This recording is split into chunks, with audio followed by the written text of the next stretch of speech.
जय हिंद दोस्तों, welcome to in my YouTube channel. I hope कि आप लोग अच्छे से होंगे। तो आज हम लोग इस वीडियो में क्लास 10 संस्कृत चैप्टर 10 मंदाकिनी वर्णम, तो इसके यहाँ पे हिंदी में अर्थ आप लोगों को बताएंगे। तो अगर आप लोग हमारे इस चैनल पे नए आए हैं तो चैनल को सब्सक्राइब कर लेंगे और वीडियो को लाइक कर देंगे। तो चलिए फिर स्टार्ट करते हैं। तो यहाँ पे इसका अर्थ लिखेंगे। प्रस्तुत पाठ में वाल्मीकि रामायण के अयोध्या कांड के 95वें सर्ग से संकलित है। इसमें वाल्मीकि चित्रकूट पर्वत के अनुपम सुंदरता का वर्णन किए हैं। वनवास काल में राम सीता तथा भाई लक्ष्मण के साथ चित्रकूट पर्वत जाते हैं और वहां मंदाकिनी नदी का वर्णन करते हुए सीता को संबोधित कर रहे हैं।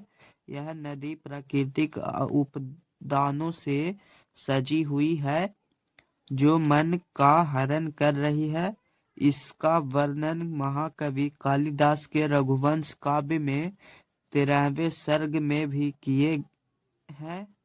महर्षि वाल्मीकि के द्वारा मंदाकिनी का वर्णन करते हुए अर्थात वर्णन किया गया है, यानी कि मंदाकिनी नदी का वर्णन महर्षि वाल्मीकि जी ने किए हैं। तो देखिए यहाँ पे कुछ 10 श्लोक जो कि महर्षि वाल्मीकि ने लिखे हैं। तो पहला श्लोक है, विचित्र पुलिनाम रम्या हंस सारे सेविताम कुसुम रूपाम पश्य मंदाकिनी नदीम। इसका अर्थ लिखेंगे कि राम सीता से कहते हैं कि हे सीते, देखो रंग बिरंगे तटों वाली अत्यंत मनोहर और अत्यंत सुंदर हंस और सारस से सेवित रंग बिरंगे फूलों से संपन्न इस मंदाकिनी नदी को देखो। यानी कि राम जी हैं वह सीता जी से कहते हैं कि यहाँ पे देखो, यह मंदाकिनी नदी है वह कितना अच्छा और अत्यंत सुंदर लग रहा है। यहाँ पे जो रंग बिरंगे फूल हैं वो हमें हमारे मन को मनोहित कर रहे हैं। इसीलिए ये बहुत ही ज्यादा सुंदर और भव्य दृष्टि लग रहा है, यानी कि देखने में अत्यंत मनमोहक लग रहा है। दूसरा श्लोक है, नाना विधय स्त्री बृहतम पुष्प फल दुर्मय राजनंती राज राजस्य नलिनीमिव सर्वतः। इसका अर्थ लिखेंगे कि राम सीता से कहते हैं कि हे सीते, देखो भिन्न भिन्न प्रकार के फल फूल और लताओं नदियों के किनारे से सुशोभित होते हुए राजाओं के राजा और कुबेर के सरोवर की तरह सब ओर से सुशोभित हो रहे हैं। यानी कि राम जी हैं वह सीता से कहते हैं कि ए सीते, देखो यहाँ पे जो अनेकों प्रकार के फल और फूल लता ये सब हैं वो नदी के किनारे कितने अच्छे लग रहे हैं। ऐसा लग रहा है जैसे कि राजाओं के राजा और कुबेर के सरोवर की तरह सभी अच्छे। ऐसा लग रहा है जैसे कि राजाओं के राजा और कुबेर के सरोवर की तरह ये सभी दिखाई पड़ रहे हैं।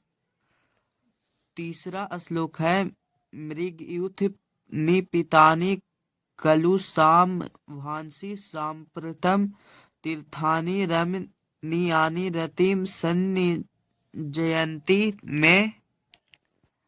इसका अर्थ लिखेंगे कि राम सीता से कहते हैं कि हे सीते, देखो मृगों के समूह के द्वारा पिए गए जल के कारण यहाँ का जल गंदा हो गया है, लेकिन यह रमणीय घाट मेरे मन को आनंदित कर रहे हैं। मन को मोहने वाले सुंदर वातावरण प्रेम उत्पन्न कर रहे हैं। लगता है कि कुछ दिन यहीं पर रहा जाए। यानी कि राम जी हैं वह सीता जी से कहते हैं कि यहाँ पे जो मृग था उन्होंने जल को पी लिया, जिसके कारण यहाँ का जल गंदा हो गया है, लेकिन यहाँ का वातावरण इतना सुंदर है कि ऐसा लग रहा है कि जैसे हम लोग कुछ दिन यहीं पर और रह जाएं। 4 नंबर श्लोक है, जटा जिनधरा काले बल्कोत्र वासस ऋष्या स्तव वागहंते नदी मंदाकिनी प्रिय। इसका अर्थ लिखेंगे कि राम सीता से कहते हैं कि हे प्रिय। यहाँ पे देखिए राम जी हैं वह सीता को प्रिय कहकर संबोधित कर रहे हैं। इस समय जटाओं को धारण करने वाले तथा वल्कल वस्त्र पहनने वाले ऋषियों के स्नान करने से सुशोभित होती हुई इस मंदाकिनी नदी को देखो। यानी कि राम जी हैं वह सीता जी से कहते हैं कि हे प्रिय, यहाँ पे जो पत्ते और छाल पहनने वाले जो ऋषि गण हैं वो सभी नदी में स्नान करते हुए कितने ज्यादा अच्छे लग रहे हैं, यानी कि सुशोभित हो रहे हैं। 5 नंबर श्लोक है, आदित्य मुपतिष्ठन्ते नियमा दुधवार्वा एते परे विशालाक्षी मुन्य संसित रवता। इसका अर्थ लिखेंगे कि राम सीता से कहते हैं कि हे विशालाक्षी, देखो यहाँ पे राम जी हैं वह सीता को विशालाक्षी से कहकर संबोधित कर रहे हैं।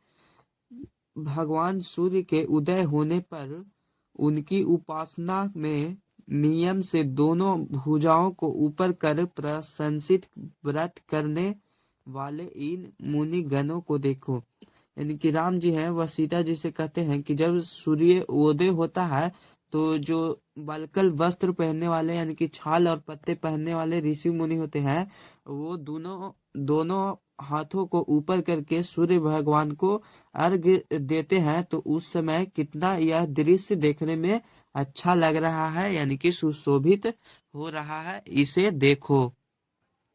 6 नंबर श्लोक है, मारुतो दूत शिखर प्रनिरीत इव पर्वतः पादपै पुष्प पत्राणि सृजद्भिर्भीतो नदीम।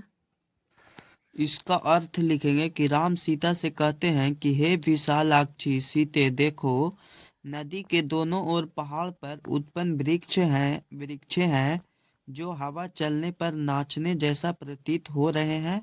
तेज हवा के कारण पुष्प और पत्ते नीचे नदी में गिर गए हैं, जिससे यह मंदाकिनी नदी और भी सुशोभित लग रहे हैं। यानी कि राम जी हैं वह सीता को कहते हैं कि हे सीते, देखो इस नदी के यहाँ पे जो पहाड़, नदी के ऊपर में जो पहाड़ है और उस पे जो वृक्ष उत्पन्न हुए हैं, और जब हवा तेज चलती है तो ऐसा लग रहा है कि जैसे यह पहाड़ ही नाच रहा है। और जब तेज हवा चलती है तो जिसके कारण फूल और पत्तियां हैं जो कि नदी में गिर गए हैं, इससे यह नदी और भी सुशोभित यानी कि और भी सुंदर और भव्य दृष्टि यानी कि देखने में मनमोहक लग रहा है। 7 नंबर श्लोक है, क्वचिन्मणि निकासोदाम क्वचित पुलिन शालिनीम क्वचिति सज्जनाकिर्णाम पश्या मंदाकिनीम नदीम। इसका अर्थ लिखेंगे कि राम सीता से कहते हैं कि हे विशालाक्षी सीते, देखो कहीं मणि के समान स्वच्छ चमकदार जल वाली, कहीं सुंदर और घाटों वाली, कहीं सिद्ध जनों के तपस्या से सुशोभित होती हुई इस मंदाकिनी नदी को देखो। यानी कि राम जी हैं वह सीता जी से कहते हैं कि जो जल स्वच्छ जल होता है तो उसमें स्वच्छ जल में जो पानियां होती है वह चमकदार यानी कि नदी का पानी था वह स्वच्छ मणि के समान चमक रहा था। और कहीं पे जो सुंदर और घाटों वाली यानी कि जो वहां का पानी था वह मणि के समान स्वच्छ चमक रहा था। और वहां पे जो जितने भी तपस्वी यानी कि ऋषि मुनि लोग थे वह तपस्या कर रहे थे, तो वहां पे जो दृश्य था वह देखने में बहुत ही ज्यादा अच्छा लग रहा था, यानी कि सुशोभित हो रहा था। तो राम जी कहते हैं कि इस मंदाकिनी नदी को देखो कि यहाँ पे कितने सारे अच्छे अच्छे यानी कि ऋषिगण हैं जो कि तपस्या करते हैं और इस नदी में अपना स्नान करते हैं। 8 नंबर श्लोक है, निर्धुतान वायुना पश्या विततान पुष्प सच्चयान पोपलो यामानान परा पश्या त्वम जल मध्य ये गान। इसका अर्थ लिखेंगे कि राम सीता से कहते हैं कि हे सीते देखो, तेज हवा के चलने से पौधों से टूटे हुए पुष्प जल के बीच में तैरने से सुशोभित होती हुई इस मंदाकिनी नदी को देखो। यानी कि राम जी हैं वह सीता जी से कहते हैं कि हे विशालाक्षी, यहाँ पे जो वृक्ष हैं उसमें से जब तेज हवा, यहाँ पे जो वो वृक्ष उगे हुए हैं और जब तेज हवा चलती है तो उसके कारण जो पुष्प टूट कर नदी में गिर जाते हैं, तो ये पुष्प तैरते हुए नदी में बहुत ही ज्यादा अच्छे लगते हैं, यानी कि सुशोभित होते हैं। तो इस मंदाकिनी नदी को देखो।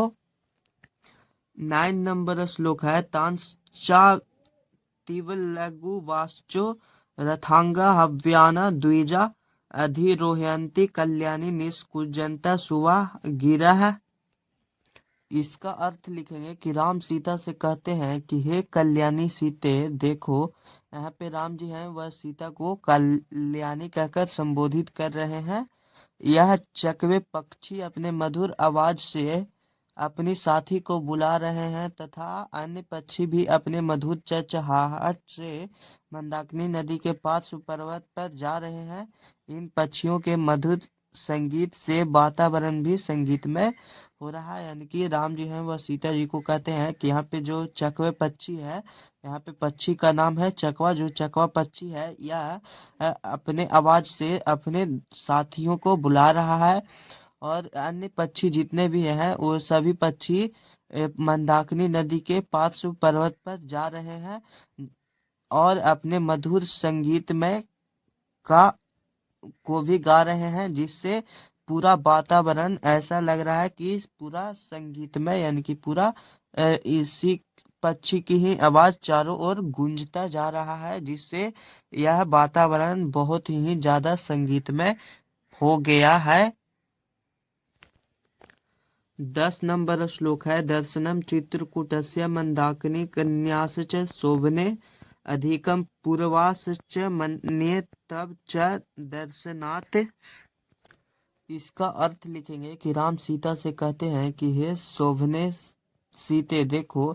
यहाँ पे राम हैं जो कि सीता को शोभने कहकर यहाँ पे संबोधित कर रहे हैं कि चित्रकूट और मंदाकिनी का दर्शन अत्यंत मनमोहक है, लेकिन अयोध्या वासी इससे भी अधिक तुम्हारे दर्शन को मानते हैं। यानी कि राम जी हैं वह सीता जी को कहते हैं कि यहाँ पे ये मंदाकिनी नदी तो इतना ज्यादा अत्यंत सुंदर और मनमोहक है, लेकिन फिर भी अयोध्या के जो निवासी हैं वो सभी तुम्हें, यानी कि सीता को कह रहे हैं कि तुम्हें देखने के लिए ललाहित होते हैं, यानी कि इससे भी ज्यादा तुम्हें देखने के लिए वो सभी बहुत ही ज्यादा उत्साहित होते हैं।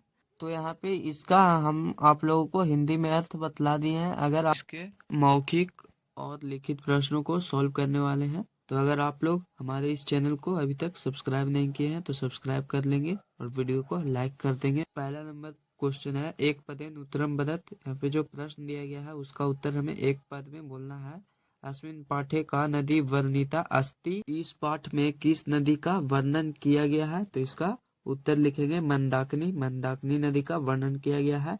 अगला प्रश्न है, मंदाकिनी कस्या नलिनी इव सर्वतः राजते। मंदाकिनी नदी किसके जैसा सभी जगह है? तो इसका उत्तर लिखेंगे कि राजरजस्य, राजाओं के राजा के तरह है। अगला प्रश्न है, मंदाकिनी नदी के अवगाहन्ते, यानी कि मंदाकिनी नदी में पूजा कौन कर रहे थे दोनों हाथों को ऊपर करके? तो इसका उत्तर लिखेंगे ऋषिया, यानी कि ऋषिगण थे, वो दोनों हाथों को ऊपर करके सूर्य भगवान को अर्घ दे रहे थे नदी में।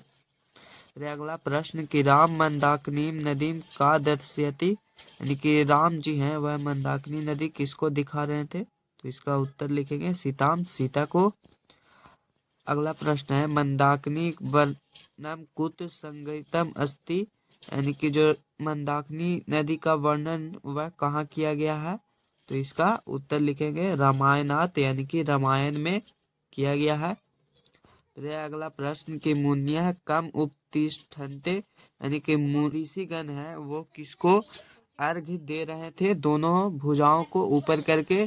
तो इसका उत्तर लिखेंगे आदित्यम, यानी कि सूर्य भगवान को। फिर है अगला प्रश्न कि कीदृशानि तीर्थानि रतिम सज्जयन्ति, किस तीर्थ को देखकर राम जी बहुत ही ज्यादा प्रसन्न हुए। तो इसका उत्तर लिखेंगे रमणीयानी, रमणीय। वहां का जो घाट था, मंदाकिनी नदी का जो घाट था, उसको देखकर राम जी बहुत ही ज्यादा प्रसन्न हुए। दूसरा नंबर प्रश्न है श्लोकांश योजित्वा पूर्ण श्लोकम बदत। यहाँ पे जो रिक्त स्थान दिया गया है उसको हमें पूर्ण करना है। तो यहाँ पे इसका क नंबर देखिए कि जटाजिनधरा काले वल्कलोत्तर वासा ऋष्या स्वगावहन्ते नदी मंदाकिनी प्रिय। तो यहाँ पे ये जो रिक्त स्थान था उसमें भरा जाएगा।